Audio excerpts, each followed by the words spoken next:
కేసీఆర్ గారు మహిళల యొక్క ఆర్థిక అభివృద్ధి కోసం మహిళల్ని విద్య పరంగా, మహిళలకు ఆర్థిక పరంగా, మహిళల్ని రాజకీయంగా, మహిళల్ని ఉద్యోగాల్లో అన్ని రంగాల్లో పైకి తేవడానికి కేసీఆర్ గారు కృషి చేశారు.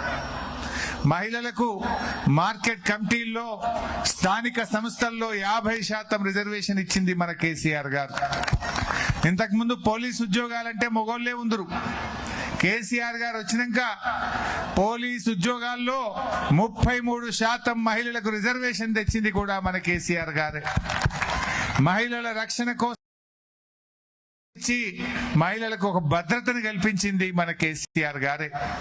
రేషన్ కార్డులు ఇచ్చినా, ఇల్లు ఇచ్చినా, భూములు ఇచ్చినా, ఏ కార్యక్రమం చేసినా మహిళల పేరు మీదనే ఇచ్చిన నాయకుడు మన తొలి ముఖ్యమంత్రి కేసీఆర్ గారు.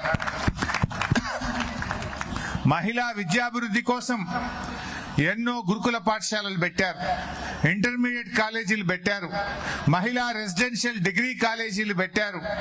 మగ పిల్లలకు ఎన్ని గురుకులాలు పెడితే ఆడపిల్లలు కూడా చదువుకోవాలని చెప్పి సగం గురుకులాలు మహిళల కోసం స్థాపించింది మన కేసీఆర్ గారి ప్రభుత్వం.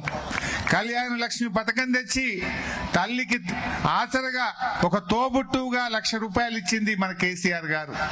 కాంగ్రెస్ వాళ్ళు అన్నారు తులం లేదు, ఇంత ఇచ్చే లక్ష చక్కగా వస్తలేదు.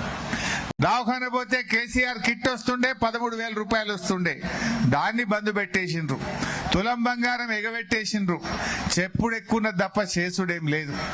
మహిళల కోసం ఈ 2.5 ఏళ్ల కాంగ్రెస్ పాలనలో ఒక్కటంటే ఒక్క మంచి పని కూడా జరిగినటువంటి పరిస్థితి లేదు.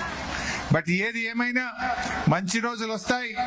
మా సోదరి మనలందరినీ కూడా కోరేది ఒక్కటే, ఆడపిల్లలనైనా మగపిల్లలనైనా బాగా చదివించండి. ఇద్దరు కూడా బాగా చదువుకోవాలి. మహిళ ఎప్పుడైతే విద్యావంతురాలు అవుతుందో, మహిళ ఎప్పుడైతే తన కాళ్ళ మీద తాను ఆర్థికంగా నిలదొక్కుకోగలుగుతుందో మంచి జీవితాన్ని పొందగలుగుతుంది.